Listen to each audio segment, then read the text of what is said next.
Cek cek.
Selamat datang dalam ibadah Minggu Forsi, Christ Centered Christian Community Church, Melbourne.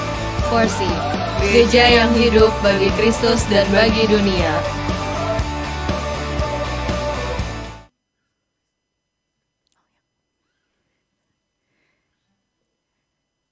Shalom, selamat pagi Jemaat Forsi yang dikasihi Tuhan. sore hari Jumat ini, kasih Tuhan. Sungguh bersyukur pada kesempatan ini kita boleh berkumpul bersama di sini untuk sama-sama datang ke gereja. Kita mau menyembah Tuhan, kita mau mendengarkan firman Tuhan. Pada hari ini saya mau bersyukur juga bahwa kita bisa melewati 1 minggu. Kemarin kita baru merayakan ulang tahun dan sekarang kita umurnya udah 3 tahun 1 minggu. Saudara-saudara, enggak. Ya, jadi kalau dibandingin sama seminggu kemarin, kira-kira apa nih yang udah terjadi dalam hidup saudara masing-masing? Apakah saudara mengalami hal yang menyenangkan atau hal yang kurang menyenangkan?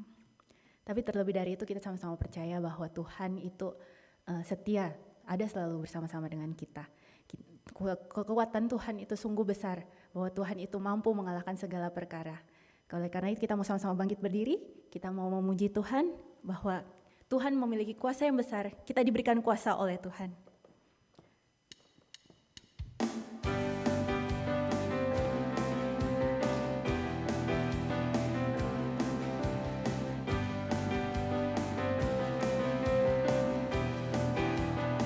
Ku diberi kuasa. Ku diberi kuasa dari Raja Mulia, menaklukkan musuh di bawah kakiku. Ku pakai kuasa dari Raja Mulia. Bila Allah ada bersamaku, siapa jadi lawanku? Sungguh besar, sungguh besar Kau Tuhanku, Engkau perisai hidupku. Ku berdiri dengan iman, iman dalam Yesus Tuhan. Kau yang memberi kemenangan, ku bersorak merayakan. Terpujilah Engkau Raja segala raja. Kita ulang pujian dari awal. Ku diberi kuasa dari Raja Mulia.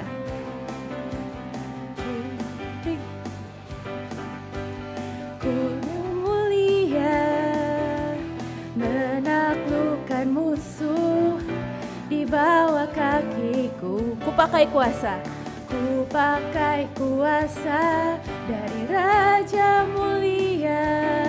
Bila Allah ada bersamaku, siapa jadi lawan? Bila Allah ada bersamaku, siapa jadi lawanku? Sungguh besar, sungguh besar Kau Tuhanku, Engkau perisai hidupku. Ku berdiri dengan iman, iman dalam Yesus Tuhan. Kau yang memberi kemenangan, ku bersorak merayakan. Terpujilah Engkau Raja segala raja. Sungguh besar, sungguh besar Kau Tuhanku, Engkau perisai hidupku. Ku berdiri dengan iman, iman dalam Yesus Tuhan. Kau yang memberi kemenangan, ku bersorak merayakan. Terpujilah Engkau Raja segala raja. Terpujilah, terpujilah Engkau Raja segala raja. Terpujilah Engkau Raja, terpujilah Engkau Raja segala raja.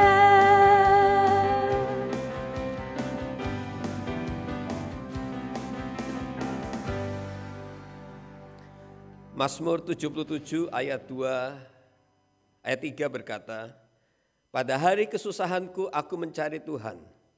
Aku mau berseru-seru dengan nyaring kepada Allah, supaya Ia mendengarkan aku. Tuhan, kami bersyukur untuk anugerah-Mu yang besar dalam hidup kami. Sepanjang minggu yang sudah kami lewati. Dan sekarang Tuhan, kami ingin bersukacita. Kami ingin bergembira, kami ingin memuji Engkau di dalam ibadah kami sore ini. Dan biarlah segala hormat boleh bagi kemuliaan Tuhan. Dan kami juga mohon Tuhan memberkati kami semua, hadir di tengah-tengah umat-Mu, sementara kami memuji dan memuliakan nama-Mu dan berdoa. Biarlah Roh Kudus ada di tengah-tengah kami, Sehingga ibadah kami boleh kami lakukan dengan penuh kesungguhan, dengan penuh penyerahan dari awal sampai akhir. Karena itu Tuhan, bersama-sama kami menyerahkan kebaktian kami sore ini dengan percaya bahwa pertolongan kami adalah di dalam nama Tuhan yang sudah menciptakan langit dan bumi dan yang kasih setianya tetap untuk selamanya. Turun atas saudara sekalian anugerah dan berkat dari Bapa, Putra, dan Roh Kudus. Amin. Silahkan duduk saudara sekalian. Selamat datang buat semua. Saudara sekalian, mari kita, saya rasa semua jemaat lama, kita saksikan warta gereja berikut ini.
Sebentar lagi kita akan masuk ke dalam firman Tuhan. Mungkin dalam hidup ini kita merasa bahwa ada jatuh bangun dalam perjalanan kita bersama-sama dengan Tuhan. Tapi kita percaya bahwa Tuhan selalu menjaga kita, selalu berserta dengan kita. Dan melalui pujian ini kita sama-sama mau mempersiapkan hati kita mendengarkan firman Tuhan. Kita minta Tuhan supaya menjadikan kita indah dan memuliakan nama Tuhan. Mari kita angkat pujian, jadikan aku indah.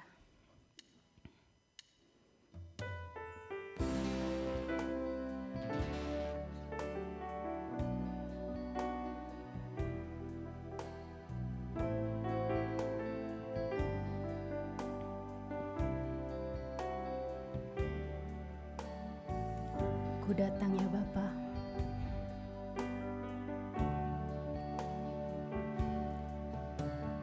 Ku datang ya Bapa dalam kerinduan, memandang keindahan-Mu. Ku berikan segalanya, semuanya yang ada. Ku ingin menyenangkan hati-Mu, oh Tuhan. Kita ulang pujian ini dari awal dengan lebih sungguh. Ku datang ya Bapa.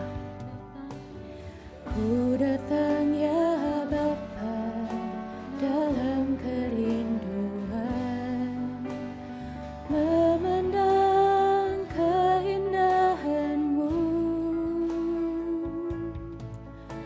Ku berikan segalanya, semuanya yang ada. Ku ingin menyenangkan hati-Mu, oh Tuhan. Jadikan aku indah, jadikan aku indah, yang Kau pandang mulia, seturut karya-Mu di dalam hidupku. Ajarku berharap hanya kepada-Mu, taat dan setia kepada-Mu.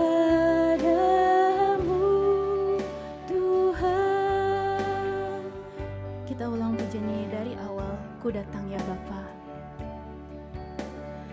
Ku datang ya Bapa dalam kerinduan, memandang keindahan-Mu. Ku berikan segalanya Tuhan, berikan segalanya, semuanya yang ada. Ku ingin menyenangkan hati-Mu, oh Tuhan. Ya Bapa, jadikan aku indah, jadikan aku indah, yang Kau pandang mulia, seturut karya-Mu di dalam hidupku. Ajarku berharap hanya kepadamu, taat dan setia kepadamu. Tuhan, jadikan aku indah, jadikan aku indah, yang Kau pandang mulia, seturut karya-Mu di dalam hidupku. Ajarku berharap hanya kepadamu, taat dan setia kepadamu. Tuhan, taat dan setia, taat dan setia kepadamu, Tuhan.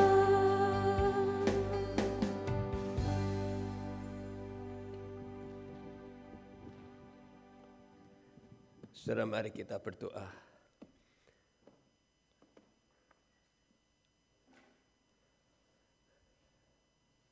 Ya Tuhan Bapa di surga, kami bersyukur karena Tuhan Allah yang hidup, yang memelihara kami, menjaga kami, bahkan yang terutama Allah yang menyelamatkan kami.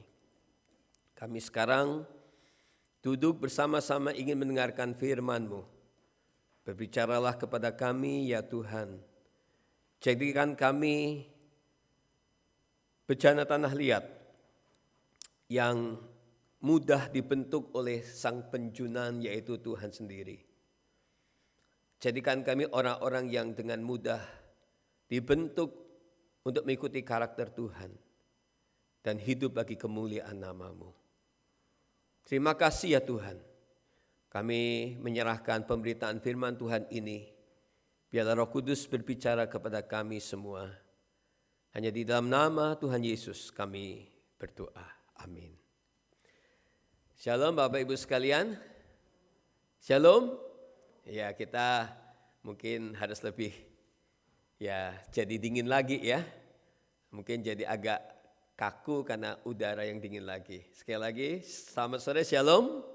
Shalom, puji Tuhan. Saudara semua baik-baik? Puji Tuhan ya. Mari kita membaca Alkitab dari kitab Yakobus. Saudara, kita bersyukur kita boleh belajar kitab Yakobus secara berurutan dan sekarang kita sudah sampai Yakobus pasal yang ke-5 ya, Yakobus pasal 5.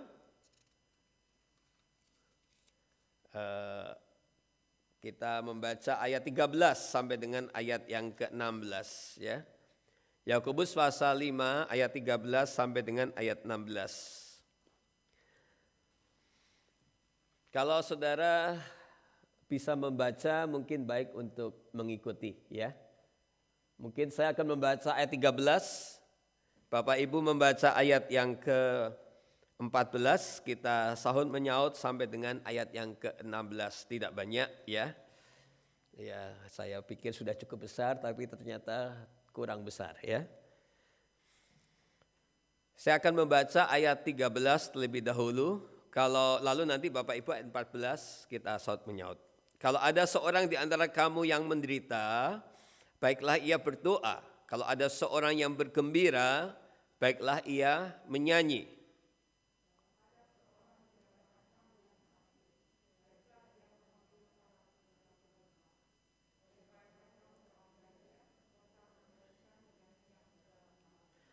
Dan doa yang lahir dari iman akan menyelamatkan orang sakit itu, dan Tuhan akan membangunkan dia.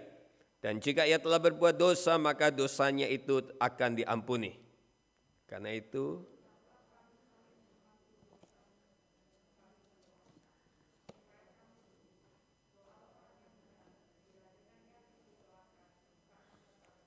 iya, oke. Saudara sekalian, hari ini temanya adalah tentang ini ya, sebentar. Sehari-hari bersama Yesus, bersama Kristus sehari-hari bersama Yesus. Saudara sekalian, kita semua sudah mendekati akhir dari penggalian kitab Yakobus. Ya, saya tidak tahu apakah Bapak Ibu bersyukur tidak jikalau kita ada di satu gereja yang secara bertanggung jawab menggali Alkitab sepasal demi sepasal hingga selesai. Saudara sekalian, untuk mengingatkan kita kembali bahwa surat Yakobus ini kan ditulis oleh saudara, tanda petik saudara tirinya Tuhan Yesus. Kalau saudara membaca surat Yakobus, di dalam Yakobus 1 ayat 1 dikatakan, salam dari Yakobus, hamba dan Tuhan Yesus Kristus kepada ke-12 suku di perantauan. Ke-12 suku di perantauan. Saudara sekalian, kitab Yakobus ini ketika berbicara 12 suku di perantauan, maka pertanyaannya 12 suku ini melambangkan siapa saja saudara sekalian. Ternyata kalau kita menyelidiki dalam kitab Yakobus, 12 suku ini berbicara tentang orang-orang Kristen, termasuk saudara dan saya yang sudah percaya. Dan dikatakan orang-orang 12 suku di dalam perantauan. Perantauan berbicara tentang juga konteks dunia secara luas. Memang pada waktu itu diberikan kepada orang-orang Yahudi yang termasuk sebagai bagian dari 12 suku. Karena itu kitab Yakobus banyak sekali bicara tentang hal-hal istiadat orang Yahudi juga. Tetapi untuk konsep jangka panjangnya atau untuk berita panjangnya kitab Yakobus ditujukan juga buat saudara dan saya yang juga adalah Israel rohani. Jadi saudara, kitab Yakobus ini memang secara khusus ditujukan buat saudara dan saya. Apalagi berbicara soal perantauan. Saudara selalu harus ingat dunia di mana kita hidup hari ini bukanlah rumah kita. Ini adalah tempat pembuangan kita. Nanti kita akan pergi ke satu tempat yang kekal, yaitu di surga. Saudara sekalian, Yakobus juga mengingatkan bahwa walaupun kita diselamatkan oleh anugerah Allah, namun perbuatan-perbuatan baik kita, perbuatan-perbuatan yang berdasarkan iman itu akan menjadikan iman kita itu menjadi sempurna, atau pengertian sempurna di sini yang dimaksudkan bukan sempurna tanpa cacat, tanpa celah, tanpa dosa. Tetapi yang dimaksudkan sempurna di sini adalah wholeness atau integrity. Dalam bahasa Ibrani tamim, dalam bahasa Yunani telois. Jadi saudara jangan berpikir bahwa kita harus sempurna seperti barang tanpa cacat. Saudara, siapa yang bisa seperti itu? Tetapi jikalau kita menjadi orang-orang yang sudah berintegritas, itu yang Tuhan inginkan. Jangan antara kata dan perbuatan berbeda. Ya. Jadi sekali lagi saudara sekalian, singkirkan pikiran bahwa Anda dan saya harus sempurna seperti Tuhan yang tidak bercacat, tidak bercela. Takutnya kalau saudara berpikir seperti itu, akhirnya kita menjadi orang satu. Itu mah jauh dari kita. Lalu saudara menjadi orang yang mudah putus asa. Ya sudahlah, kalau Tuhan mau selamatkan saya, ya selamatkan saya. Kalau tidak, ya tidak. Itu konsep yang salah. Atau sebaliknya yang kedua, saudara menjadi orang yang akhirnya menggebu-gebu mengejar kesempurnaan, sehingga akhirnya saudara menjadi pribadi yang aneh di dalam dunia. Ya, saudara tidak mau bergaul dengan masyarakat dan lain sebagainya. Karena saudara mengejar kesempurnaan. Seperti siapa? Misalnya seperti orang-orang dari bidat-bidat agama Kristen yang misalnya nggak boleh ini, nggak boleh itu, dan sebagainya. Jadi saudara sekalian, kita bersyukur kepada Tuhan karena Tuhan memanggil kita menjadi orang-orang Kristen yang wholeness, yang berintegritas. Antara kata dan perbuatan kita itu ya seia sekata. Tuhan, kita bersyukur karena Tuhan memanggil kita dan Tuhan menolong kita dengan kuasa Roh Kudus-Nya menjadi pribadi-pribadi yang dewasa. Itu arti kata lain dari integrity atau wholeness. Jadi kalau sampai di sini susah apa enggak saudara sekalian? Harusnya tidak susah. Saya kira setiap orang juga ingin menjadi orang dewasa. Dan kalau saudara sudah dewasa, saudara juga ingin menjadi pribadi yang lebih dewasa. Ya, enggak ada orang dewasa yang mau masih kekanak-kanakan. Dan saya kira bukan merupakan sesuatu kesulitan untuk kita sampai ke situ. Nah, karena itu saudara sekalian, kitab Yakobus walaupun tidak banyak bicara doktrin, tapi kitab Yakobus ingin menekankan the wholeness faith, iman yang utuh. Antara iman yang diyakini dengan apa yang dia kerjakan itu ya dan amin. Ya, jangan mulutnya mengaku Yesus adalah Tuhan tapi tindakannya tidak sama. Jangan mulutnya berkata percaya Tuhan tetapi dalam praktek kesehariannya dia tidak ada kepercayaan dalam hal apapun kepada Tuhan. Nah saudara sekalian, contoh-contoh perbuatan Kristiani sebagai wujud iman kita ini sudah diutarakan sejak awal di dalam kitab Yakobus. Bahwa perbuatan-perbuatan kita itu adalah wujud dari iman itu sudah diutarakan sejak awal. Misalnya, bagaimana orang Kristen di tengah-tengah penderitaan, wujud tindakan kita apa? Kita enggak hanya bisa berkata saya percaya Tuhan, saya percaya Tuhan. Bagaimana saudara dan saya di tengah penderitaan, wujudnya itu apa? Dan itu sudah ada di sini. Demikian juga dalam kitab Yakobus mulai dari pasal kedua bicara tentang bagaimana wujud iman di dalam keseharian orang Kristen. Wujud iman di tengah tekanan ekonomi dan sosial. Bagaimana sikap kita terhadap orang kaya, sikap kita terhadap orang miskin. Ini wujud iman saudara sekalian. Bagaimana juga kitab Yakobus mengajarkan kita wujud iman di dalam menghadapi godaan. Bagaimana wujud iman kita ketika menghadapi godaan. Bagaimana wujud iman kita menghadapi ketidakpastian hari esok. Kitab Yakobus berkata, Anda yang hari ini dan besok berkata, aku mau ke kota ini, ke kota itu untuk berdagang dan lain sebagainya.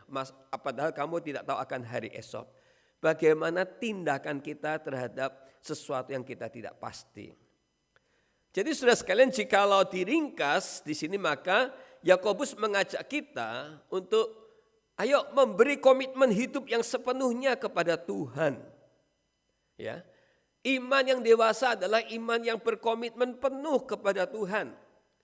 Istilahnya 24/7 ya, 24 jam 7 kali seminggu 365 hari kita berkomitmen kepada Tuhan. Iman seperti itulah yang kitab Yakobus tekankan. Bukan iman parsial. Iman antara ibadah minggu dengan iman dalam keseharian berbeda. Bukan. Saudara sekalian, tetapi Yakobus mengajak saudara dan saya untuk menjadi orang Kristen yang betul-betul antara kata dan perbuatan itu betul-betul terjadi dalam hidup kita. Dan khotbah hari ini saudara sekalian menjadi sebuah ringkasan dari semua itu.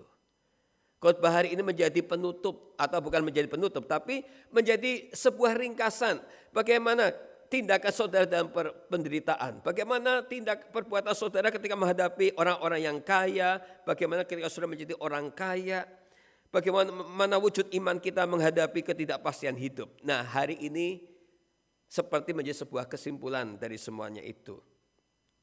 Karena itu temanya adalah bagaimana hidup orang Kristen sehari-hari bersama Yesus. Sehari-hari bersama Yesus. Saudara, kita jadi orang Kristen bukan cuma hari Minggu. Betul tidak? Saudara anggota Forsi atau anggota datang berbakti sebagai orang jemaat Forsi bukan cuma hari Minggu. Tapi seharusnya Senin sampai Sabtu kita adalah orang Kristen. Anggota gereja, gerejanya Tuhan. Sehari-hari bersama Yesus. Saudara, bagaimana sikap kita dalam keseharian kita? Yang pertama, ya terus terang pada waktu saya membaca pasal ini, karena itulah saudara sekalian, kadang-kadang tidak mudah loh. Saudara, khotbah berurutan pasal itu tidak mudah. Kenapa? Kalau pasalnya begitu, kita nggak bisa lari kemana-mana, ya. Kalau khotbah topikal hari ini, mungkin saya lagi jalan ingat Freddy Sambo yang bunuh ajudannya, saya bisa khotbah seperti itu, ya. Kalau khotbah topikal itu lebih gampang. Hari ini yang lagi ngetren apa bisa kita khotbahkan. Tetapi kalau khotbah eksposisi, itu teksnya apa, Anda dan saya khususnya harus menggali sampai menemukan kebenarannya apa. Jadi tidak mudah.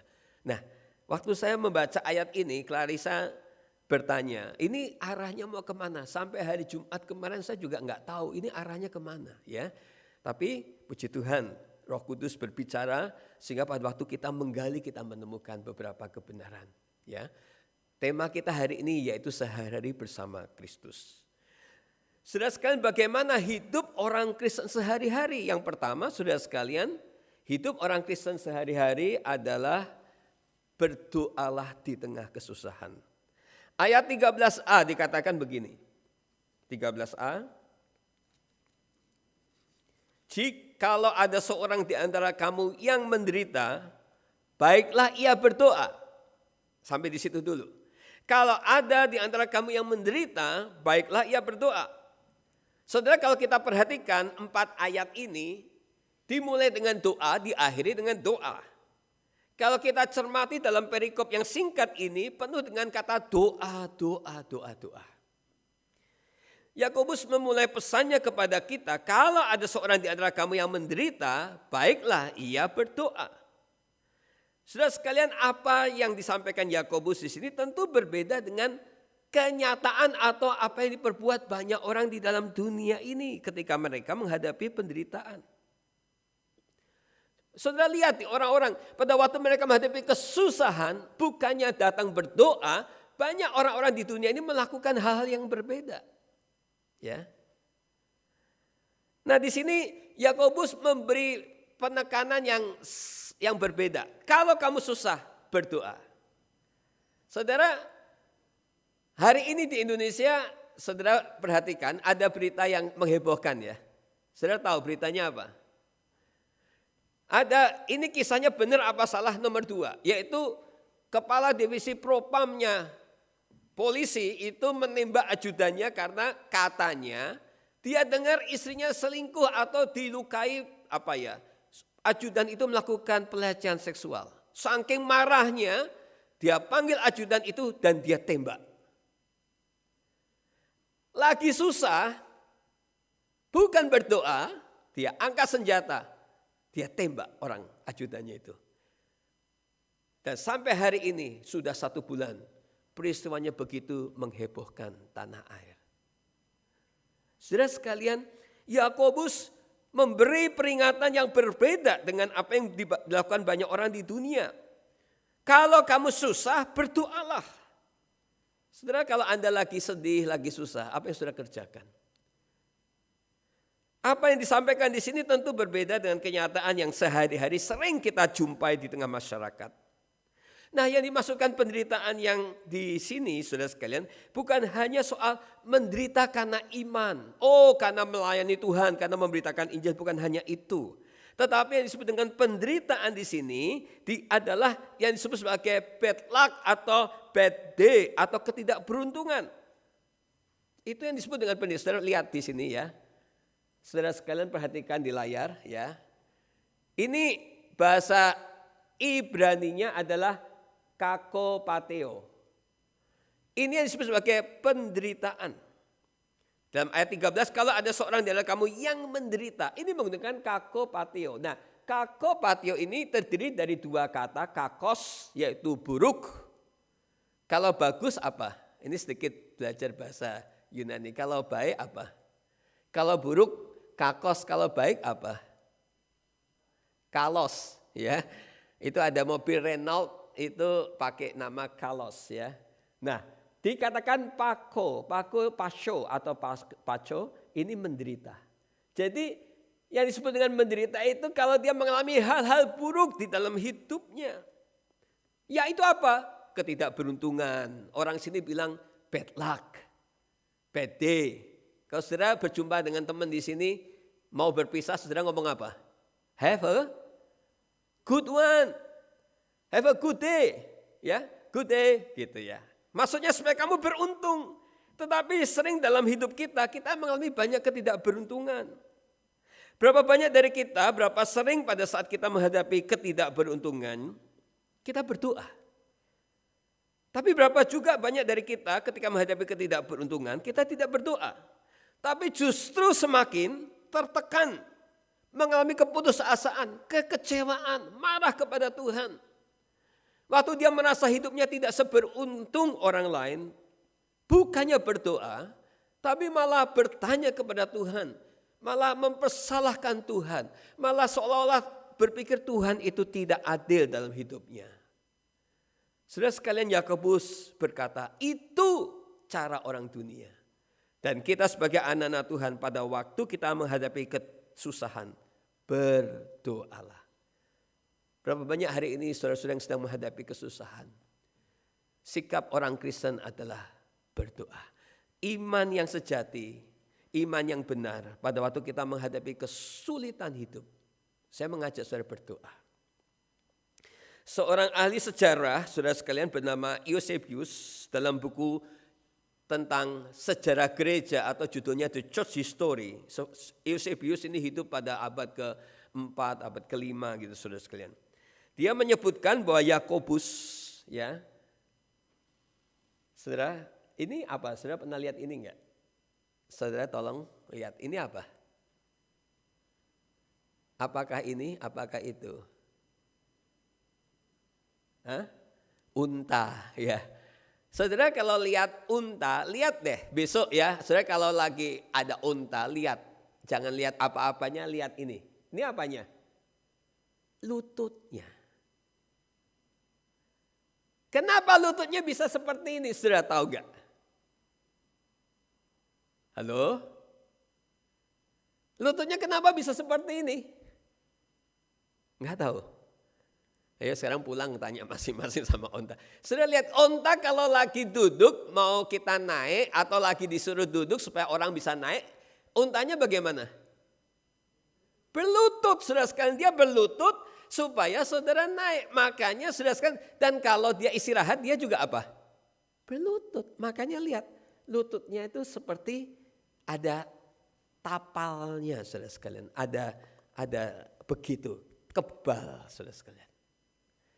Nah, Eusebius mengatakan begini, waktu dia mencoba menggambarkan siapa Yakobus penulis surat ini, dia menulis begini, Yakobus ini biasa memasuki bait Allah sendirian, memasuki rumah Tuhan sendirian, dan orang selalu menemukan Yakobus sedang berlutut, memohon pengampunan bagi orang-orang, sehingga lututnya menjadi sekeras lutut onta. Karena dia terus-menerus berlutut dalam menyembah Tuhan dan berdoa bagi orang-orang asing. Sehingga dalam sejarah gereja Yakobus itu dikenal sebagai seorang hamba Tuhan dengan camel knee. Lututnya itu sekeras lutut onta. Saudara sekalian, apa artinya saudara sekalian? Seperti seorang atlet ya. Saudara, ketika ada seorang atlet, biasanya pada bagian-bagian tertentu akan terjadi pengapalan. Karena apa? Karena dia biasa menggunakan bagian itu. Seperti misalnya kalau saudara main tenis, biasanya jempolnya itu nanti mengapal. Atau misalnya kalau saudara seorang misalnya pelari, biasanya kemudian kakinya itu ada bagian-bagian yang kapal, bawahnya keras. Kalau saudara seorang pemain sepak bola, mungkin shine saudara itu keras. Karena apa? Biasa dilatih. Maka demikian juga orang Kristen, saudara sekalian, jikalau kita percaya kepada Tuhan dengan iman sungguh kepada Tuhan, maka yang mengapal, yang keras adalah lutut kita karena kita sering berdoa. Itu adalah bahasa huruf figuratifnya, gambarannya seperti itu. Jadi saudara sekalian, doa menjadi bagian hidup orang percaya. Karena itu kita menerima pesan-pesan Yakobus ini bukan saja karena dia dikenal sebagai man of prayer, tetapi Yakobus Bukan juga karena kita menerima tulisan dia karena dia saudara tiri Tuhan Yesus, melainkan kita menerima apa yang Yakobus tulis di dalam kitabnya ini karena dia adalah walk his talk on his knees. Dia menjalankan apa yang dia katakan, yaitu dengan apa? Dengan doa. Saudara, waktu Anda susah, waktu Anda mungkin kehilangan teman hidup, waktu pacarmu pergi, pada waktu mungkin bisnismu tidak lancar, pada waktu kesehatan terganggu. Pertanyaan pertama, apa yang pertama kita lakukan? Pada waktu kita mendengar berita kita mengalami sakit terminal, apa yang pertama kita kerjakan? Pada waktu kita kehilangan teman baik atau pacar kita, apa yang pertama kita kerjakan? Saudara, di sini Yakobus mengatakan, bersama Yesus sehari-hari, yang pertama berdoalah di dalam kesusahan. Sederhana, betul. Tapi pertanyaannya, sudah dikerjakan? Nampaknya simpel, tapi pertanyaannya, sungguhkah kita kerjakan? Kalau hari ini kita mengalami bad luck, tidak mengalami keberuntungan, mau rencanakan 10 kegiatan, ternyata hanya bisa jadi 3, jadi 4. Pertanyaannya, saudara berdoa? Kalau saudara tidak mendapatkan apa yang saudara harapkan hari itu, pertanyaannya, kita berdoa? Sepertinya mudah. Kita tahu Tuhan itu maha kuasa, maha penyayang, tapi kita juga enggak berdoa. Jadi saudara sekalian, walaupun nampaknya mudah, kita bersyukur hari ini Yakobus mengingatkan kita kembali. Bersama Yesus sehari-hari, aplikasinya adalah berdoalah di dalam kesusahan. Saudara mungkin mengenal Bruce Lee. Dan saya juga enggak tahu apakah Bruce Lee waktu hidupnya jadi Kristen sungguhan apa enggak. Tapi dari buku ilustrasi yang saya baca, Bruce Lee aktor silat, aktor kungfu Hong Kong, seorang instruktur martial arts, philosopher and filmmaker, dia berkata begini, "Do not pray for an easy life. Pray for the strength to endure a difficult one." Jangan berdoa minta hidup yang gampang. Tapi berdoalah minta kekuatan untuk menghadapi hidup yang mungkin akan sulit. Saya tidak tahu apakah Bruce Lee betul-betul Kristen, percaya Yesus apa tidak. Tapi kalau tulisan ini ditulis dalam sebuah buku komentari yang saya percaya penulisnya bertanggung jawab, mungkin baik juga kita ikutin apa yang dia katakan. Do not pray for an easy life. Pray for the strength to endure a difficult one. Berdoalah untuk mendapat kekuatan jikalau yang sulit itu datang menimpa hidup saudara dan saya. Itu saudara sekalian. Atau juga seorang bernama A.G. Gordon. Dia seorang pendeta baptis dari Amerika. Dia seorang penulis buku dan dia juga seorang pendiri dari Gordon College, Gordon and Conwell Theological Seminary. Sekolah yang sangat menekankan soal preaching. Beberapa teman kita alumni dari sekolah itu. Dia berkata begini, "You can do more than pray after you have prayed. But you cannot do more than pray until you have prayed." Kita bisa melakukan lebih banyak dari apa yang kita doakan setelah kita berdoa. Tetapi kita tidak bisa melakukan yang lebih dari yang kita doakan sampai kita mau datang berdoa. Saudara sekalian, itu rahasia hidup orang percaya. Bersama Yesus sehari-hari bukan sesuatu yang sulit. Di sini melalui Yakobus, saudara tiri Yesus mengingatkan kita, waktu engkau susah, berdoalah. Mazmur 77, Mazmur yang tadi kita baca, ya, mengatakan apa? Saya bacakan ulang. Pada hari kesusahanku, aku mencari Tuhan. Dan dengan nyaring, aku berseru kepada Allah dan Ia mendengarkan aku. Pada hari kesusahan, aku mencari Tuhan. Ini pemazmur. Saya ingin mengajak Bapak Ibu, katakanlah kita sudah menjadi orang Kristen begitu lama, tapi mungkin lutut kita belum terlalu keras. Sebagai tanda, mungkin kita belum banyak berdoa. Mulai sekarang lebih banyak berdoa.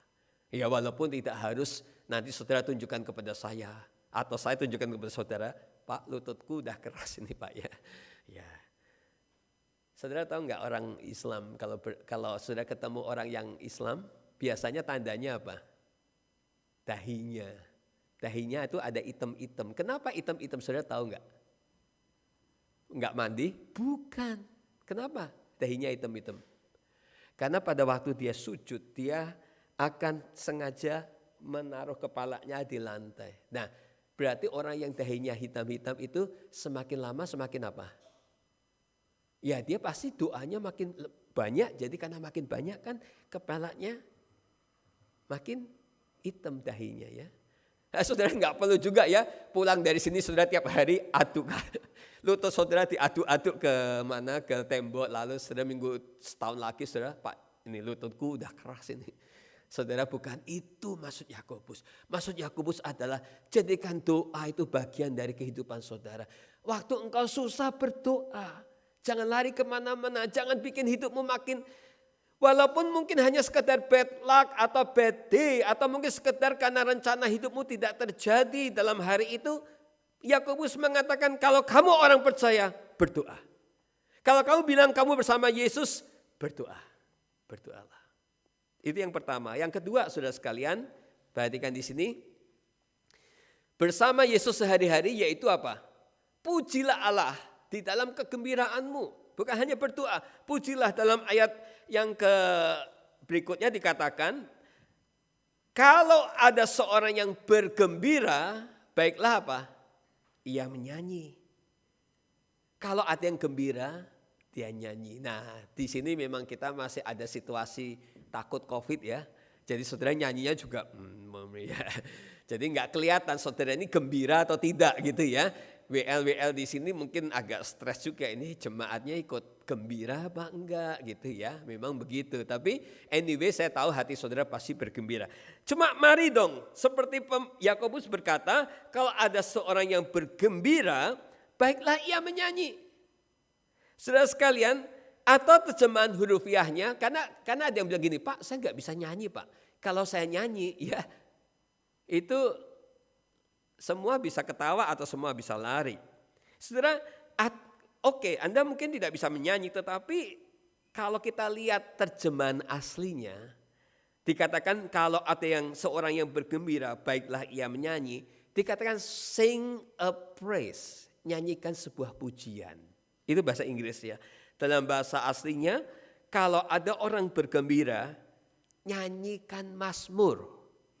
Mazmur. Saudara, kalau saudara lihat mazmur, baca mazmur, saudara nggak punya suara yang indah pun Anda bisa membaca mazmur. Bapak Ibu nggak bisa melodinya, nadanya nggak jelas, lari ke sana, lari ke sini, no problem. Mazmur. Bisa nggak? Bisa. Itu maksudnya Yakobus, kalau ada orang yang bergembira, baiklah dia menyanyikan mazmur. Tapi maksudnya apa sih lebih jelas lagi? Artinya kalau sedang bergembira, sudah seharusnya kita itu bermazmur, memuji Tuhan, mengucap syukur kepada Allah. Saudara menyanyikan mazmur. Saudara, betapa Yakobus dengan bagian ini mencoba menyerang kehidupan orang Kristen, dunia dan juga bahkan hidup orang-orang Kristen yang kadang-kadang enggak terlalu menghargai berkat dan hati yang atau kehidupan yang baik. Beberapa sensitif kita untuk bersyukur kepada Allah atas kegembiraan yang Allah berikan kepada kita. Berapa sensitif kita untuk berkata, Tuhan terima kasih. Berapa sensitif hati kita untuk selalu bersyukur kepada Tuhan, walaupun mungkin itu hanya sedikit kegembiraan. Berapa sensitif hati kita. Saudara, kalau saudara mendapat sesuatu yang besar, wah saudara menyanyi gembira dari dapur sampai depan saudara puji-puji Tuhan. Tapi kalau misalnya saudara, Tuhan saya minta jangan hujan karena hari ini saya mau katakanlah mau mengerjakan atau mencuci baju. Dan ternyata enggak hujan misalnya begitu. Berapa sering kita lalu kemudian memuji Tuhan, menyanyi. Mungkin bagi anak muda, Tuhan saya minta kalau bisa lolos aja dari subjek ini. Berapa sensitif hati kita pada waktu kita mengalami itu lalu kita memuji Tuhan. Saudara, ini pertanyaan-pertanyaan sederhana, tetapi ditanya oleh Yakobus untuk menunjukkan orang Kristen yang imannya dewasa itu adalah mereka yang bergembira memuji Tuhan pada waktu dia mengalami kegembiraan dan sukacita. Dia selalu ingat Tuhan sebagai pemberi berkat. Ada satu kitab yang tidak termasuk di dalam Alkitab kita, yaitu tulisan Raja Salomo, dikatakan Psalm of Solomon, Mazmurnya Salomo, ya, nggak ada di dalam kitab kita. Dikatakan begini, sing and watch for his watching, because a psalm to God from a good heart is good. Bernyanyi dan lihatlah bagaimana Allah memperhatikan hidupmu, karena mazmur kepada Allah dari hati yang good, hati yang gembira is good. Itu adalah baik. Ya, karena itu kan lalu kemudian ada lagu yang suka kita nyanyikan, hati yang gembira adalah obat. Sudah sekarang obat apa? Obat untuk membuat kita selalu ingat semua yang kita terima ini berkatnya dari Tuhan. Jangan kita rendahkan Mazmur Amsal itu dengan berkata, ya kita jadi hati yang gembira karena kalau gembira pasti kita sehat. Ya, itu agama lain juga mengajarkan yang sama. Sehat dalam pengertian apa? Sehat dalam hubungan kita dengan Tuhan. Sehat di dalam ucapan syukur kita kepada Tuhan. Sehingga pada waktu kita bersyukur, bergembira itu, hati kita gembira membuat kita bisa ingat bahwa semua yang kita terima asalnya dari Tuhan. Dan itu membuat hubungan saudara dengan Tuhan itu jadi sehat. Anda jadi orang Kristen yang sehat. Ya. Bahkan dalam kitab Pengkhotbah juga diyakini, ditulis oleh Raja Salomo, Pengkhotbah 7 ayat 14. Dikatakan, pada hari mujur bergembiralah. Tetapi pada hari malang ingatlah bahwa hari malang ini pun dijadikan Allah seperti juga hari mujur. Artinya apa? Pengkhotbah ingin mengingatkan saudara dalam segala keadaan bersukacitalah, mengucap syukurlah, bergembiralah. Kalau saudara mengalami hal-hal yang baik, ya, dapat gaji, wah, lamar sini, lamar situ enggak diterima. Wah, dapat tempat kerja yang bagus. Bergembira. Pertama, bersukacitalah. Ucapkan syukur kepada Tuhan. Mengucap syukurlah. Bergembira dengan memuji Tuhan. Saudara, dan kegembiraan kita yang terbesar saya kira, yang seharusnya selalu menjadi dasar kita bersukacita, memuji Tuhan, saya kira adalah soal keselamatan. Tidak lain, tidak bukan. Karena Yesus telah mau datang ke dalam dunia, bahkan dia memberikan keselamatan buat saudara dan saya. Saya kira itu menjadi satu dasar yang utama kita mengucap syukur, kita memuji Tuhan dengan nyanyian-nyanyian mazmur. Kalau saudara tidak pandai menyanyi, ucapkan mazmur, memuji Tuhan. Saudara, kalau saudara pandai menyanyi, bernyanyilah. Saya kira dasar sukacita yang terbesar yang membuat seharusnya kita bergembira adalah kalau saudara dan saya selalu ingat, saya sudah ditebus, sudah diselamatkan oleh Tuhan. Karena itu di dalam Mazmur 98 ayat 1 dikatakan, nyanyikanlah nyanyian baru bagi Tuhan, sebab ia telah melakukan perbuatan-perbuatan ajaib. Keselamatan telah dikerjakan kepadanya oleh tangan kanannya. Nyanyikanlah nyanyian baru bagi Tuhan, karena Tuhan telah melakukan perbuatan-perbuatan ajaib. Inilah dasar kita bergembira, bukan hanya mengalami good day, bukan hanya mengalami good luck, tetapi yang terutama kita bergembira karena Tuhan sudah menebus hidup saudara dan saya. Gembira. Saudara sekalian, itulah kiranya yang menjadi contoh hidup keseharian kita bersama Yesus. Sehari-hari bersama Yesus, tandanya apa? Bergembiralah dan menyanyi dan mengucap syukur. Kalau ada seorang yang bergembira, baiklah ia menyanyi. Baiklah ia menyanyi. Saudara sekalian, Mengapa ini penting? Karena sekali lagi di dalam kitab pengkhotbah, ketika pengkhotbah berbicara kepada orang muda, ya, bergembiralah dan bersukacitalah, ikutilah keinginan hatimu, tetapi ketahuilah Tuhan akan membawa kita kepada penghakiman. Saudara sekalian, pengkhotbah mengajar kita untuk bergembira, tetapi gembira yang terbaik adalah selalu mengingat Tuhan sebagai pemberi sukacita dan kegembiraan itu. Jangan menjadi orang Kristen yang take it for granted, ya. Sering kita menjadi anak-anak Tuhan yang take it for granted, ya. Ya, terima berkat, lupa kepada si pemberi berkat. Tapi kalau lagi susah, datangnya doanya panjang-panjang. Tapi begitu ada berkat, kita bisa lupa, kita sibuk, ya, kita lupa kepada si pemberi berkat. Ya, jangan kita menjadi anak-anak Tuhan yang take it for granted, asal, ya. Saudara sekalian, saudara mungkin ada satu kalimat lagi yang saya mau sampaikan, yaitu dikatakan, success is getting what you want, happiness is wanting what you get. Keberhasilan adalah mendapatkan apa yang kamu inginkan, tetapi kesukacitaan adalah mengharapkan apa yang kamu dapat, wanting what you get. Ya, mengharapkan apa yang kamu peroleh, itulah kebahagiaan.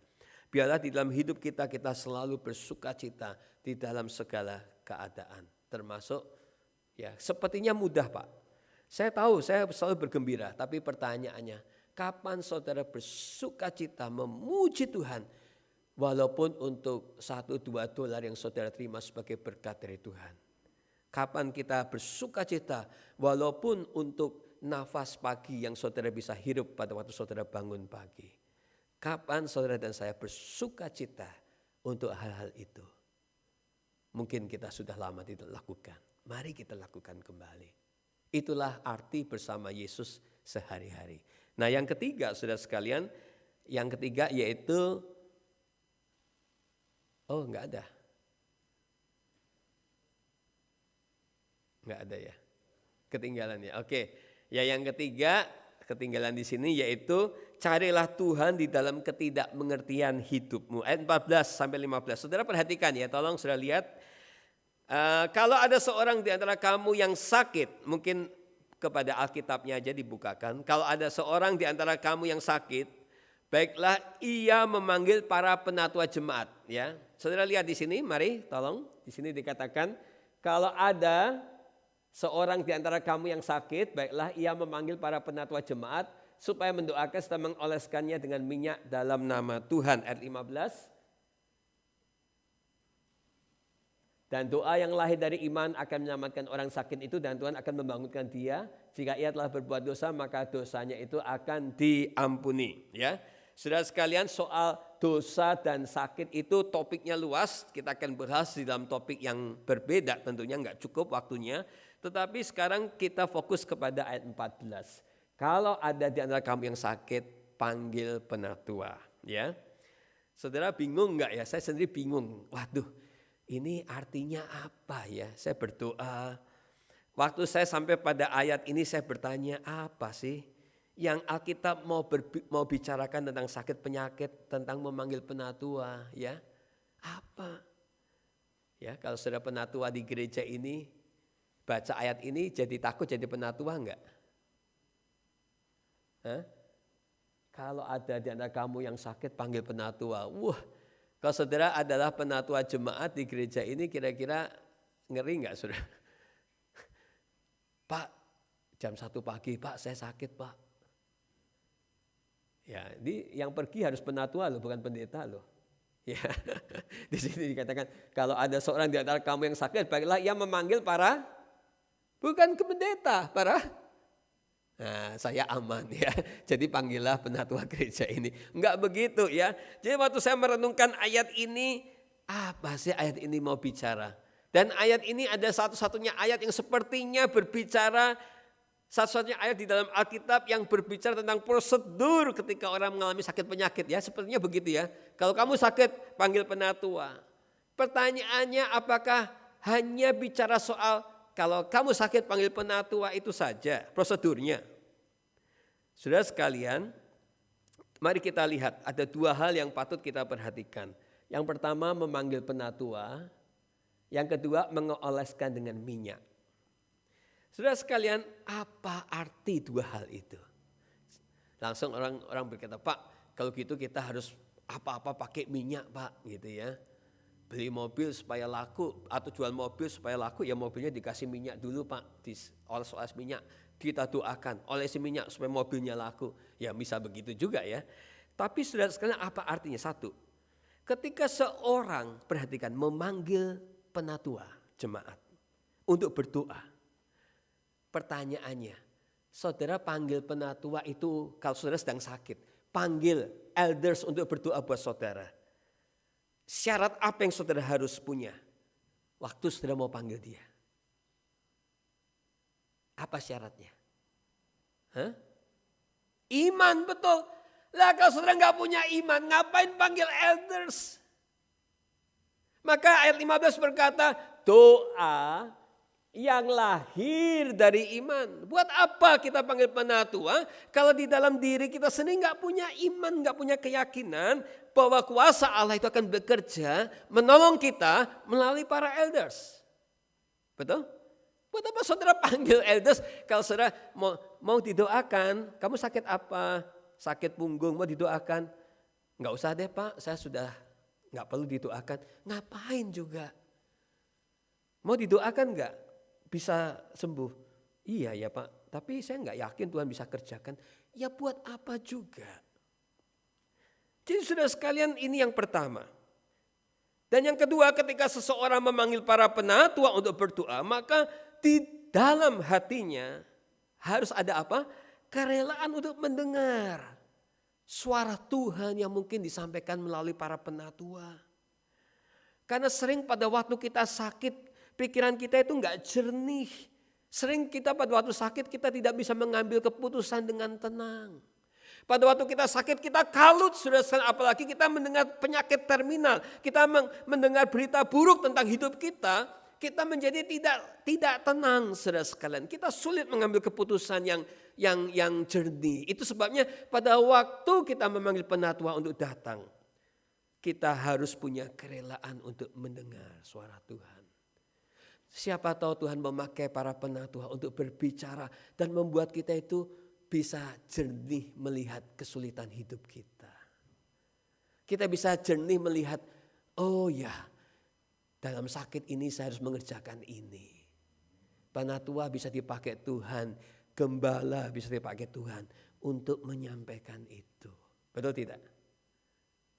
Kita bisa, karena itu harus ada kerelaan buat kita untuk, kalau nanti Tuhan bicara lewat penatua, lewat orang yang mendoakan saya harus bersedia belajar mendengar.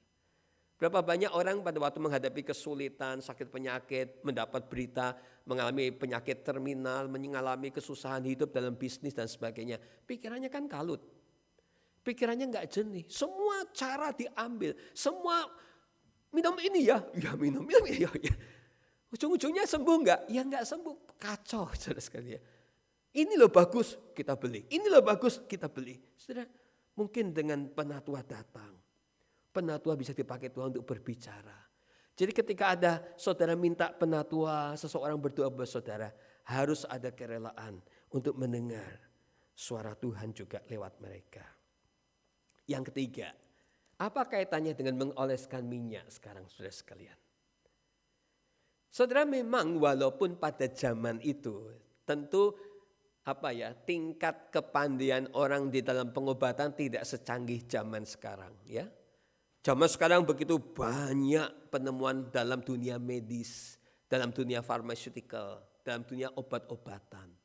Semua penyakit sepertinya ada obatnya ya. Kecuali COVID ya, nggak sembuh-sembuh ya. Kita disuntik 4 kali, ini sudah harus booster ke-4 kali, nanti booster ke-5, ke-6, nggak tahu sampai kapan itu ya. Lama-lama kita bukan mati karena COVID bisa-bisa ya. Coba tiap hari, tiap tahun disuntikin ya. Saudara sekalian, tapi begini ya. Saudara ingat nggak zaman dulu, zaman nenek moyang kita, bukan nenek moyang lah, mama papa kita. Digigit nyamuk pakai apa? Minyak tawon. Keseleo minyak tawon. Ya, hampir semua, kayak semua, ya pokoknya ya namanya juga dunia medis belum secanggih zaman sekarang. Jadi tidak bisa dipungkiri pada zaman itu ada tradisi pengobatan yaitu berupa menggunakan minyak. Ya, memang itu, ingat apalagi zaman itu belum semaju zaman sekarang. Oleskan dengan minyak. Kalau ada yang sakit, oleskan dengan minyak. Tapi jangan dibawa pada zaman sekarang. Kalau berdoa harus pakai minyak. Saya bisa berdoa tanpa minyak. Dan buat saya Tuhan bisa bekerja. Bukan soal instrumen yang Tuhan mau bicarakan. Bukan alatnya. Tetapi yang Tuhan mau bicarakan adalah bagaimana kuasa Tuhan itu diberikan. Tapi pada waktu itu memang pengobatan hanya menggunakan minyak ya. Kalau zaman itu sudah ada suntik, mungkin bahasanya beda lagi ya. Nah, tetapi yang menarik saudara sekalian, coba kita mundur sebentar, berhenti sebentar. Ternyata di dalam Alkitab mengoleskan minyak itu berkaitan dengan mengkhususkan seseorang bagi pelayanan bagi Tuhan. Mengurapi dengan minyak, mengoleskan seseorang dengan minyak itu berkaitan dengan pengurapan bagi Tuhan. Betul enggak? Ternyata minyak itu di dalam Alkitab punya kaitan di dalam soal bagaimana orang itu diurapi atau dikhususkan bagi pelayanan Tuhan. Di dalam Roma 4 saudara sekalian, ayat yang Roma 4 disebutkan bagaimana orang-orang itu dipanggil saudara sekalian menerima pembenaran dari Tuhan. Nah, saudara sekalian di sini Alkitab banyak bicara bagaimana ketika minyak itu dioleskan berkaitan dengan mengkhususkan seseorang bagi pelayanan Tuhan. Ya, dalam Roma 4 ayat 5 dikatakan ayat ke-15 mungkin ya. Oke, mungkin ayatnya salah, tetapi di situ dikatakan tentang bagaimana orang-orang yang dikhususkan bagi pelayanan Tuhan. Jadi mengoleskan minyak kepada orang sakit saudara sekalian itu juga merupakan tindakan simbolis yang memiliki banyak makna. Selain untuk kesembuhan orang itu, tetapi juga supaya orang itu dikhususkan atau mengikuti bagaimana pimpinan Tuhan. Dan saudara sekalian dengan demikian dia bisa menjadi orang-orang yang hidupnya dikhususkan bagi Tuhan. Itu gunanya pengertian itu. Jadi pada waktu kita berbicara, kalau mendoakannya sedang mengolesnya dengan minyak. Pada praktek saat itu memang orang itu sakit dioleskan dengan minyak. Tetapi secara makna rohani itu juga berarti bagaimana orang itu dikhususkan untuk menjadi pengikut Tuhan. Menjadi pelayan bagi Tuhan. Nah, saudara sekalian, di dalam kehidupan kita yang penuh dengan ketidakmengertian. Di dalam kehidupan di mana banyak tanya dalam hidup kita, mengapa harus mengalami sakit ini, mengapa harus mengalami sakit itu, mengapa harus menderita ini dan mengapa harus menderita itu. Saudara sekalian, kita ada di dalam persekutuan orang beriman yang bukan saja saling membantu, tetapi juga kita saling mendoakan. Di situ gambaran bagaimana hidup orang beriman itu saling menguatkan dan saling mendoakan. Seperti ketika mereka diminta memanggil para penatua. Hidup orang beriman itu saling meneguhkan, menguatkan. Dan pada waktu mereka mendoakan orang yang sakit, mereka juga menyerahkan orang itu kepada Tuhan. Supaya orang itu dipimpin mengerti rencana Tuhan di dalam segala macam hal. Minyak menjadi lambang dari juga urapan roh Allah. Roh Kudus yang ada di dalam dirinya menerangi kehidupan dia. Dan itu bagi kita di tengah kehidupannya seringkali tidak bisa kita mengerti. Maka doa bukan hanya memberi kekuatan kepada kita, tetapi juga menolong kita untuk mengerti apa rencana Tuhan di dalam hidup saudara dan saya. Karena itu betapa pentingnya persekutuan dengan orang-orang beriman. Dikatakan kalau kamu sakit panggillah penatua. Ada persekutuan orang beriman. Nah, ini mengingatkan saya dengan Mazmur 1 ayat 1. Di sana dikatakan berbahagialah orang yang tidak berjalan menurut nasihat orang fasik, yang tidak duduk dalam kumpulan pencemooh. Orang yang berbahagia adalah orang yang tidak duduk dalam kumpulan pencemooh. Karena apa? Saudara, dengan siapa saudara bergaul, saudara akan menjadi seperti itu. Tetapi dengan anak-anak Tuhan kalau saudara bergaul. Maka pada waktu saudara menghadapi banyak kesulitan, saudara menemukan jalan pengertian baru. Dan di situ iman kita boleh menemukan jalan keluar. Jadi saudara sekalian, Mazmur 1 ayat 1 berkata, berbahagialah orang yang tidak berjalan menurut nasihat orang fasik. Dan bagi saya juga berbahagialah orang yang hidup bersama dengan orang-orang benar. Karena dengan demikian kita belajar bersama-sama. Kita mendapatkan nasihat bersama-sama. Seperti tadi dikatakan, kalau ada para penatua datang mendoakan, maka ada satu kerelaan dasar. Yang pertama adalah kemauan kita mendengarkan pesan-pesan Tuhan lewat mereka. Itulah gunanya gereja. Kita saling menguatkan. Kita belajar menjadi orang Kristen dewasa dengan hidup bersama di dalam persekutuan orang beriman. Charles Swindoll dalam bukunya The Mystery of God's Will memberikan kepada kita beberapa pengertian. Ya, God leads us through His written word. Tuhan itu memimpin kita melalui firman-Nya yang tertulis, yaitu firman Tuhan, Alkitab. God leads us through the inner prompting of the Holy Spirit. Tuhan itu memimpin kita melalui suara Roh Kudus yang ada di dalam hati saudara. Ya. Ada suara hati nurani yang selalu akan memimpin saudara. Yang ketiga, God leads us through the counsel of wise, qualified, trustworthy people. Tuhan akan memimpin saudara melalui orang-orang Kristen yang qualified, yang bisa dipercaya. Siapa dia? Para penatua, orang-orang yang memang sungguh-sungguh hidup bagi Tuhan. Tuhan akan memimpin saudara lewat mereka. Dan yang terakhir, God lead us into His will by giving us an inner assurance of peace. Tuhan akan memimpin saudara dengan cara memimpin, dengan memberikan kepada saudara damai di dalam hati saudara. Dan membuat saudara yakin inilah kehendak Tuhan bagi saudara. Cara Tuhan memimpin kita tentu berbeda-beda. Tetapi Tuhan bisa memimpin lewat firman-Nya, bisa memimpin lewat hati nurani, bisa memimpin juga lewat counsel, nasihat dari orang-orang yang beriman, orang-orang yang qualified, orang-orang yang trustworthy. Dan itulah gunanya gereja. Karena itu pemazmur berkata, berbahagialah orang yang tidak duduk dalam kumpulan pencemooh. Karena apa yang kita dapatkan dari mereka, nothing. Tetapi bagi kita yang duduk bersama orang-orang yang takut akan Tuhan, di situ kita mendapatkan jalan keluar. Dan Roh Kudus akan memimpin hidup saudara. Di tengah kebingungan mengapa banyak hal yang terjadi dalam hidup saudara, maka di situ pimpinan Tuhan akan menjadi sangat nyata. Saudara, bersama Yesus sehari-hari tidaklah terlalu sulit. Jangan kita pikirkan sesuatu yang besar-besar. Tapi 3 hal yang simpel ini, tapi kadang-kadang kita juga tidak sungguh-sungguh kerjakan. Yang pertama, berdoalah ketika saudara susah.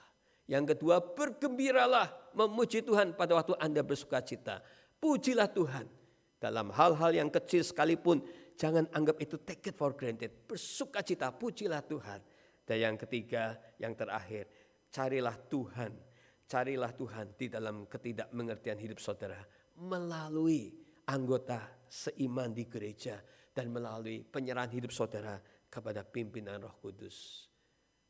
Jangan kita mengandalkan pikiran kita, carilah Tuhan. Dia akan memimpin hidup saudara dan saya.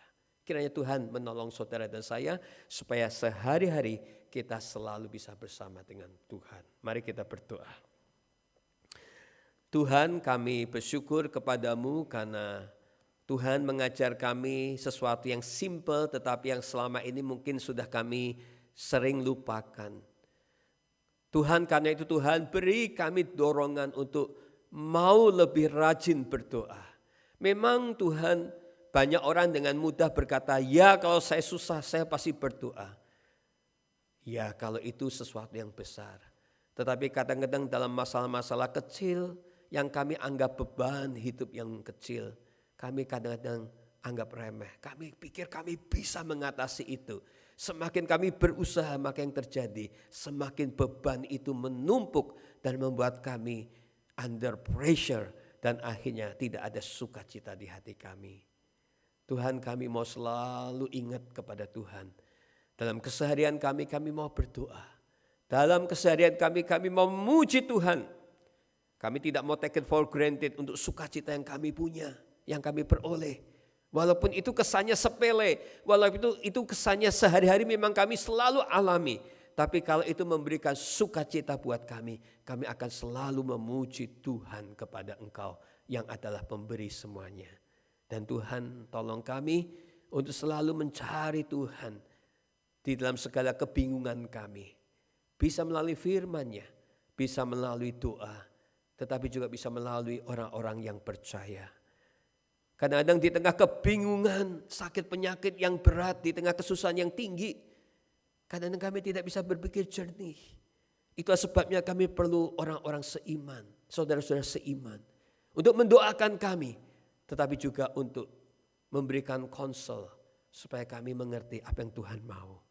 Tuhan, biarlah hidup kami sebagai orang Kristen bukan hanya percaya, tetapi dalam keseharian kami juga menunjukkan iman kami yang sungguh kepada Tuhan yang sudah menebus dan mati bagi kami. Di dalam nama Tuhan Yesus kami berdoa. Amin. Saudara, karena seperti firman Tuhan yang sudah kita dengar, kita diberikan kesempatan untuk bersyukur kepada Tuhan. Kita diberi kesempatan untuk bersukacita atas kebaikan Tuhan dalam hidup kita. Saya percaya sepanjang minggu terlalu banyak berkat yang Tuhan sudah berikan buat saudara dan saya. Karena itu kita siapkan persembahan kita. Bagi saudara yang akan memberi bisa masukkan dalam kantong persembahan di belakang. Atau saudara mentransfer secara online kepada rekening bank kita. Saudara sekalian, saya akan membacakan ayat di dalam firman Tuhan. Di dalam Filipi 4 ayat yang ke-12. 11 sampai dengan 12. Ku katakan ini bukanlah karena kekurangan. Sebab aku telah belajar mencukupkan diri dalam segala keadaan. Aku tahu apa itu kekurangan dan aku tahu apa itu kelimpahan. Dalam segala hal dan dalam segala perkara tidak ada sesuatu yang merupakan rahasia bagiku. Baik dalam hal kenyang maupun dalam hal kelaparan. Baik dalam hal kelimpahan maupun dalam segala kekurangan. Segala perkara dapat kutanggung dalam Dia yang memberi kekuatan kepadaku. Saudara sekalian, biarlah kita memberikan dengan kesadaran bahwa Tuhan yang akan selalu mencukupkan kita. Di dalam segala kelimpahan maupun juga dalam kekurangan, Tuhan akan memberi kita pertolongan dan kekuatan. Mari kita berdoa. Tuhan, sekali lagi kami datang kepadamu, kami menaikkan persembahan kami. Kami bersyukur sepanjang 3 tahun lebih 1 minggu, gerejamu dipelihara Tuhan. Kami tahu artinya bagaimana kami kurang, bagaimana kami lebih. Tetapi di dalam semuanya itu satu hal yang sangat kami tahu adalah Tuhan selalu memelihara gerejamu. Engkau tidak pernah tinggalkan kami. Engkau mencukupkan segala keperluan kami. Dari hari pertama gereja ini mulai hingga hari ini, berkat Tuhan tidak pernah berhenti. Tuhan berkati setiap tangan-tangan yang sudah memberkati, memberikan ucapan syukur. Lipat kali gandakan berkat-Mu bagi mereka.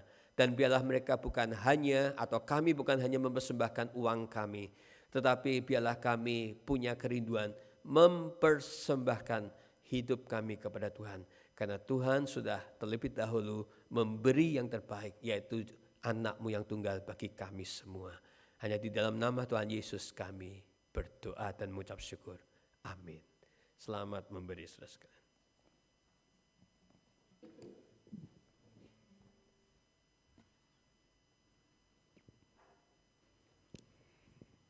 Bersyukur untuk firman yang boleh diberitakan. Jadi memang kita tahu bahwa di dalam hidup ini, dalam hidup kita melayani Tuhan ada senang, ada susah.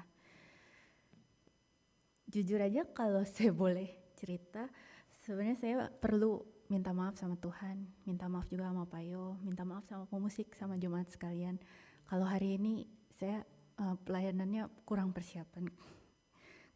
Ya karena Ya pokoknya tadi malam tiba-tiba jam 3 pagi alarm gedung saya bunyi fire alarm, terus jadi kebangun, terus semua orang harus turun ke bawah, jadi kurang tidur.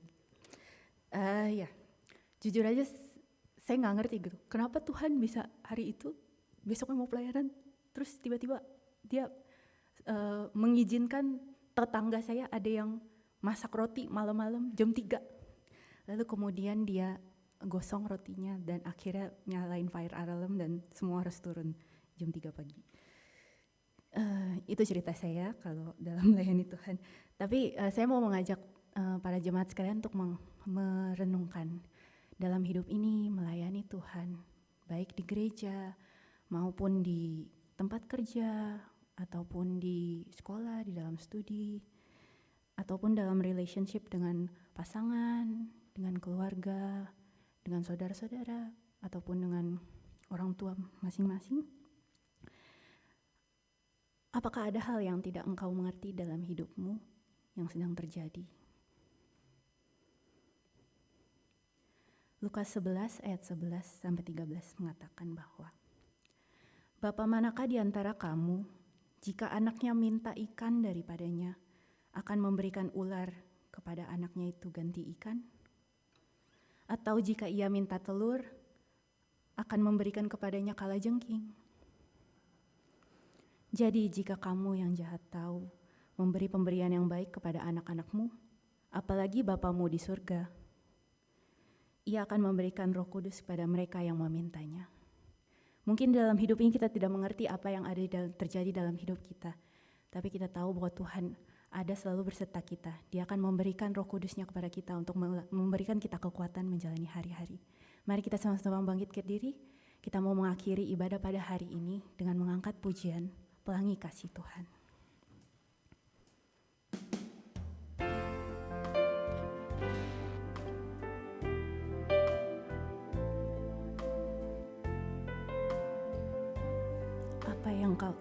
Apa yang kau alami kini?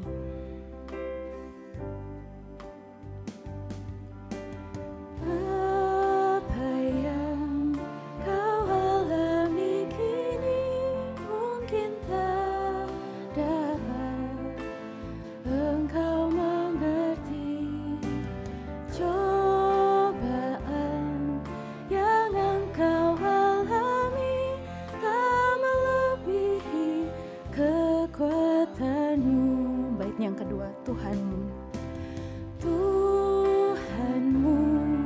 tak akan memberi ular beracun pada yang minta roti. Satu hal tanamkan di hati, hina semua yang Tuhan beri. Tangan Tuhan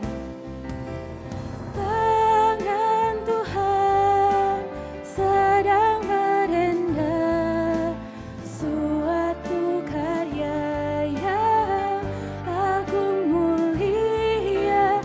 Saatnya kan tiba nanti, kau lihat pelangi kasih-Nya. Kita ulang pujian dari awal.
saatnya kan tiba.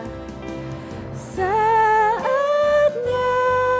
kan tiba nanti, kau lihat pelangi kasih-Nya, kau lihat pelangi kasih-Nya, kau lihat pelangi kasih-Nya, kau lihat pelangi kasih-Nya.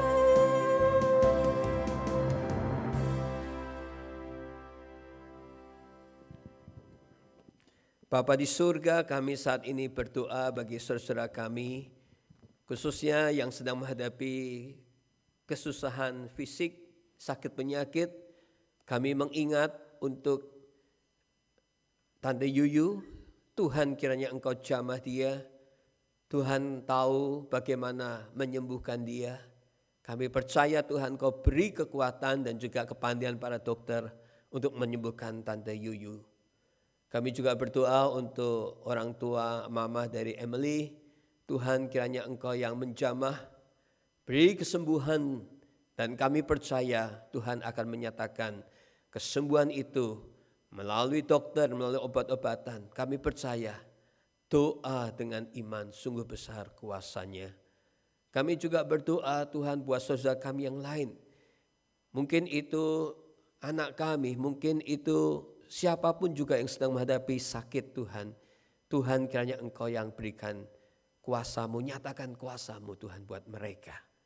Kami saat ini Tuhan juga berdoa buat segala pergumulan, khususnya Pak Ari dan Ibu Christine. Tuhan kiranya akan pelihara selalu saudara kami yang bersama-sama melayani sejak awal.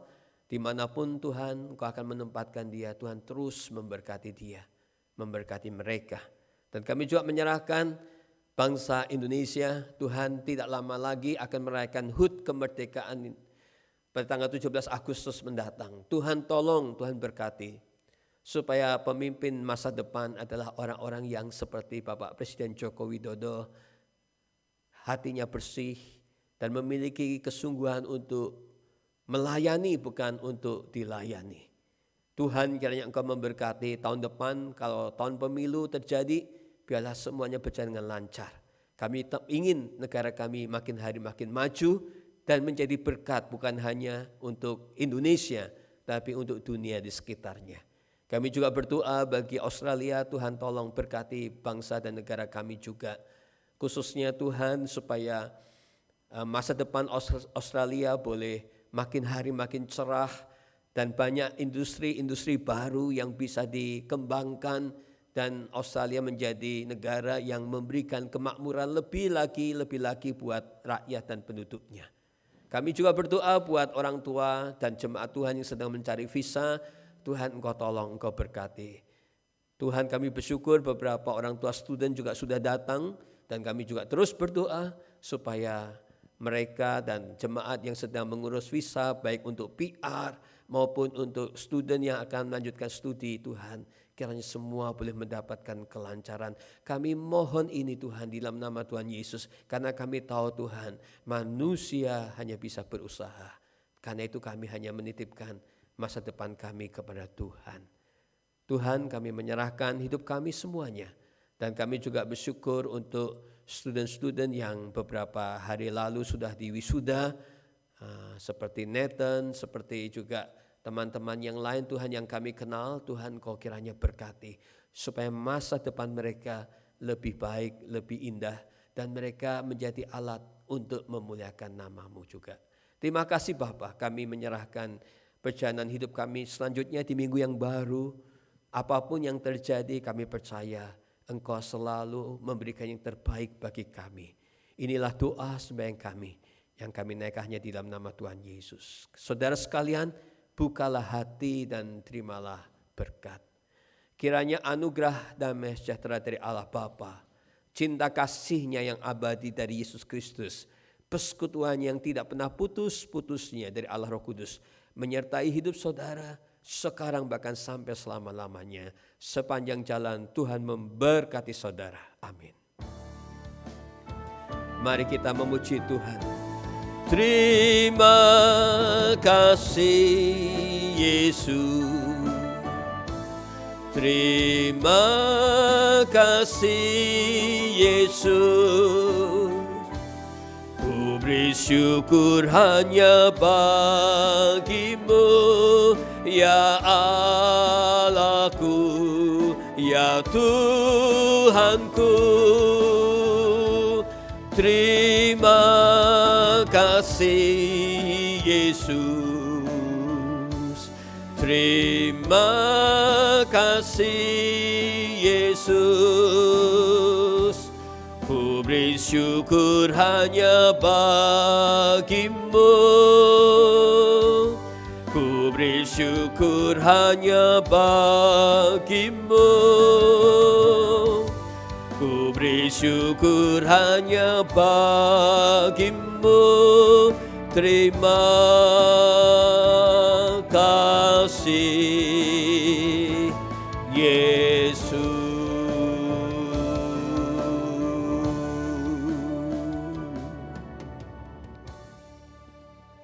Amin. Silahkan duduk. Saat teduh, Tuhan memberkati kita. Selamat hari Minggu buat semua.